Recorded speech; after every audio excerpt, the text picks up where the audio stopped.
आज हम मिलने वाले हैं गोपाल सर से। गोपाल सर को मैं बोलना चाहूँगी कि आप अपना इंट्रो दीजिए कि हमारे व्यूवर्स जो हैं वो आपको देखें हैं, पहली बार देख रहे हैं तो वो जाने कि आपका रैंक क्या था, आप कौन से नॉर्सेट में सिलेक्शन लिए हो, कौन से ईयर में हो, अभी आप कहाँ करेंटली पोस्टेड हो, ये सब कुछ आप मेरे व्यूवर्स को बताइए। Hello everyone, myself Gopal Dege.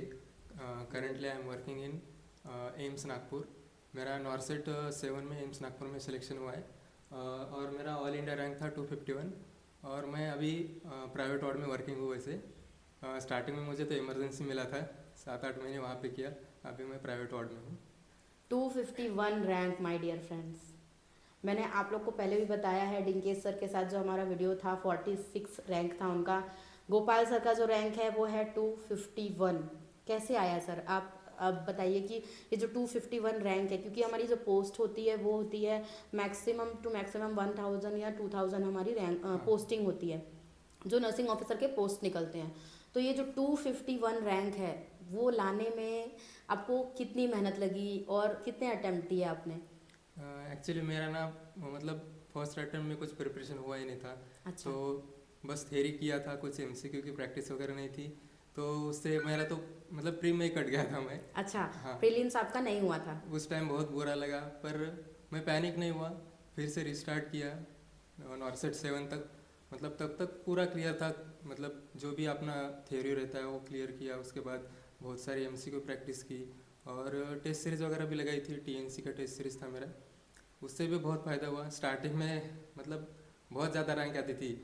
Total लोग टेस्ट देने वाले लोग थे 30,000 तक देते थे, तो उसमें बहुत ज़्यादा रैंक आता था। तो उससे मतलब बहुत निगेटिव ख्याल आते थे, पर बाद में धीरे धीरे इम्प्रूव हुआ रैंक। फिर 1000 के अंडर आने लगा, फिर कभी कभी 500 के अंदर भी आने लगा, तो हो गया मैं। तो जो आपने प्रिपरेशन किया उसमें आप सबसे ज़्यादा फोकस कौन से सब्जेक्ट्स पे किए? कितना कितना देर कौन से सब्जेक्ट को प्रिपरेशन के लिए दिए? कम टाइम किसको पढ़े? ऐसा कुछ था आपके पढ़ाई में? हाँ, सब्जेक्ट तो पूरे ही करने चाहिए वैसे मैम, पर जो अपने मेजर 6 सब्जेक्ट रहते उसमें ज़्यादा फोकस रहना चाहिए। पहले उसकी अच्छे से थ्योरी कर लो, उसके बाद मल्टीपल टाइम रिवीजन करते रहो उसको। और आप एक बार मतलब एक साथ थ्योरी ऐसे नहीं करना चाहिए। कुछ एक आपने आज सब्जेक्ट लिया तो उसका पर्टिकुलर जो भी टॉपिक करते हो आप उसकी एमसीक्यू प्रैक्टिस करके देखो। मतलब आपने खुद को समझ में आएगा आपने कितने अंडरस्टूड किया है, कितना समझ में आया आपको। हाँ, नहीं तो आप मोनोटोनस एक ही चीज़ करते जाओगे तो उससे बोर हो मतलब जाएंगे हाँ, आप। बोर हो जाएंगे। फिर हाँ पढ़ने के लिए कंसिस्टेंसी नहीं रहेगी, हाँ, मन नहीं करेगा आपका वही। पढ़ने का। तो आप ये कहना चाहते हैं गोपाल सर कि आप जो सब्जेक्ट पढ़ रहे हैं उन्हीं सब्जेक्ट के एमसीक्यूज भी आपको साथ साथ में करने हाँ, हैं? थ्योरी प्रिपरेशन के साथ साथ आपको मल्टीपल चॉइस क्वेश्चन भी साथ साथ में ही करना है? जब आप क्वेश्चन करोगे तभी आपको समझ में आएगा ना कि अपना कितना प्रिपरेशन हुआ है, जी। आप कौन से एरिया में वीक हो, आपने को क्या करना चाहिए और किस में ज़्यादा फोकस करना चाहिए। वो सब चीज़ें पता चलती है आप अगर एमसीक्यू करोगे तो। सो माय डियर फ्रेंड्स, ये बताया गोपाल सर ने अभी फिर से कि आपको हाई वेटेज जो क्वेश्चन रहता है आपके 6 सब्जेक्ट जो हैं, स्पेशली मेजर सब्जेक्ट, वो सबसे ज़्यादा इंपॉर्टेंट है आपके प्रिपरेशन में। माइनर सब्जेक्ट और मेजर सब्जेक्ट, गोपाल सर ने आपको शुरू में ही बताया कि आपको सारे सब्जेक्ट पढ़ने हैं। सारे सब्जेक्ट पढ़ने पर आपको ज़्यादा टाइम जो स्पेंड करना है वो है आपके मेजर सब्जेक्ट, जो आपकी 5 स्पेशलिटीज़ हैं, और एक जो हमारा फाउंडेशन है नर्सिंग का, फंडामेंटल्स ऑफ नर्सिंग, वो बहुत ज़रूरी है पढ़ना। और आप ये बताइए गोपाल सर कि आप जब पढ़ते थे तो आपकी कंसिस्टेंसी कैसे आप मेंटेन करते थे? मतलब हर रोज़ अपने को कुछ ना कुछ नया करना चाहिए, कुछ नया नॉलेज मिलना चाहिए, ऐसा मन में सोचना चाहिए। मतलब हर रोज़ नहीं हमें बस जाना है मजदूरी करना है, वैसे नहीं सोचना चाहिए। कुछ नया सीखने को मिलेगा, ऐसे एक सोच रखनी चाहिए। उससे कैसे थोड़ा मोटिवेशन खुद को मिलता है, तो वही रोज़ रोज़ करते जाओ, हो जाएगा। और कुछ मोटिवेशन के लिए यूज़ किया आपने कुछ टूल्स या किसी के वीडियोस, यूट्यूब वीडियो, या फिर और कैसे मोटिवेट हुए आप कि फिर से आप एग्ज़ाम दोगे? अगर आपका प्रीलिम्स में नहीं हुआ तो कैसे मोटिवेट होते थे आप पढ़ाई के लिए? नहीं मैम, वैसे अभी जो हम प्रिपरेशन कर रहे थे तो सब बैचमेट एक साथ ही थे। वो अच्छा। हमने जीएमसी में किया, वही लाइब्रेरी यूज़ करते थे। जीएमसी हाँ, नागपुर। जीएमसी नागपुर में। तो काफ़ी लोगों का कुछ ना कोई एग्ज़ाम क्लियर हो रहा था, किसी का नहीं हो रहा था। तो जिसका हो रहा था उसको देख के खुद मोटिवेट होते थे, हमारा भी कभी तो टाइम आएगा ही ना। किसी का हो रहा है मतलब अपना भी होगा। होगा होगा। हाँ, वो भी अपने साथ ही थे। होगा। सबका टाइम आता है वैसे ही। सबका हमारा टाइम भी आता होगा। है, अपना टाइम आएगा। हाँ। बिल्कुल तो बिल्कुल। वो आ गया नॉर्सेट 7 में। नॉर्सेट 7 में आ गए और अभी आप नागपुर एम्स में हैं। Yes, नॉर्सेट 10 आने वाला है। माय डियर फ्रेंड्स, जो मेरे नॉर्सेट 10 के एस्पिरेंट्स हैं, जो मेरे नॉर्सेट 10 को देने वाले एस्पिरेंट्स हैं, फ्रेशर्स हैं, जिन्होंने 1-2 अटैम्प्ट दे दिया है, प्लीज़ इस वीडियोस को देखिए, सोचिए, समझिए और प्लीज़ अपने टाइम को वेस्ट मत कीजिए ये सोचने में कि मेरा तो होगा ही नहीं, मेरा तो सिलेक्शन ही नहीं होगा, मेरा रैंक नहीं आएगा। No no no my dear friends, आपका भी नंबर आएगा, आपका भी सिलेक्शन होगा।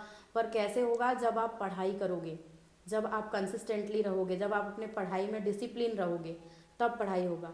अब हम गोपाल सर से ये जानना चाहते हैं कि गोपाल सर अभी आपको कैसा लग रहा है, और पहले जो आप नहीं थे एम्स में और अभी जब आप एम्स में हो तो आपको कैसा लग रहा है? मैम ना पूरी ज़िंदगी बदल जाती है। Entire life. Entire life change होती है, अपनी खुद की होती है, अपनी फैमिली की होती है, खुद का एक आइडेंटिटी बनता है। अपनी आइडेंटिटी से अपने पेरेंट्स का भी एक कुछ मतलब नाम बनता है। जब पेरेंट्स कहीं सोसाइटी में जाते हैं तो 4 लोग उनको पूछते हैं आपका लड़का एम्स नागपुर में लगा है, तो बहुत अच्छा लगता है मैम। और पेरेंट्स को भी बहुत प्राउड फील होता है, तो वही देख के बहुत अच्छा लगता है। और जब आपने आपका रिजल्ट देखा तो आपको कैसा लगा? आपके घर वालों को कैसा लगा कि आपका 251 रैंक आया है, मतलब इस बार नॉर्सेट पार, आपका सिलेक्शन हो गया, सीट मिल गई, तो आपका रिएक्शन क्या था? मैं तो सीधा मतलब मुझे यकीन नहीं हो रहा था कि मेरा 251 रैंक आया है। जब मैं प्रिपरेशन कर रहा था तो मैं नागपुर में ही था। तो जब फैमिली मतलब भाई को कॉल किया, सबसे पहले उसको बताया कि मेरा ये रैंक आया है, वो तो इतना खुश हुआ, वो गाड़ी चला रहा था, थोड़ी देर रुका और फिर उसको भी यकीन नहीं हो रहा था कि इतना कैसे आया रैंक। तो वो सब सुन के बहुत अच्छा लगा मैम। आपका जो मेहनत था हाँ। वो रंग लाया। तो चलिए माय डियर फ्रेंड्स, आज का वीडियो हम यहीं ख़त्म करते हैं। और आज मैं आप लोगों को ये बताना चाहती हूँ कि NORCET is a examination which can change your entire life my dear friends. Entire life, बहुत बड़ा जॉब है ये, और बहुत बड़ा जॉब के लिए बहुत सारा मेहनत करना ही है आपको, बहुत सारा मेहनत करना है आपको। क्योंकि सूरज तभी चमकता है जब सूरज के जैसे जलता है। जितना ज़्यादा जलोगे उतना ज़्यादा चमकोगे, जितना ज़्यादा अपने आप को आप तपोगे, जितना ज़्यादा हार्डवर्क करोगे, उतना ही अच्छा रैंक आएगा। फर्स्ट अटैम्प्ट में नहीं हुआ कोई बात नहीं, सेकंड अटैम्प्ट दो, थर्ड अटैम्प्ट दो, और तब तक अटैम्प्ट देते रहो जब तक आपका सिलेक्शन नहीं हो जाता my dear friends. All the best to all of you जो पहली बार दे रहे हैं, नॉर्सेट जो एस्पिरेंट्स हैं जो बहुत बार दे चुके हैं एग्जामिनेशन, उनको भी ऑल द बेस्ट। और जो फ्रेशर्स हैं वो भी मैं भी उनको बताना चाहूँगी कि अभी भी देर नहीं हुआ है, आप प्रिपरेशन कर सकते हैं, शुरू कर सकते हैं। और अगर आप ये सोच रहे हैं कि मेरा प्रिपरेशन नहीं हुआ है तो भी आप नॉर्सेट 10 को दीजिए। कुछ नहीं होगा तो भी आपको तजुर्बा ज़रूर होगा कि एग्जामिनेशन पैटर्न क्या है, क्वेश्चंस कैसे आते हैं, प्रीलिम्स में कैसे क्वेश्चंस आते हैं, मेंस में कैसे क्वेश्चंस आते हैं। हो सकता है फर्स्ट अटैम्प्ट में आपका क्लियर हो जाए। इसलिए ये वीडियो देखने के लिए thank you so very much. Till then bye bye.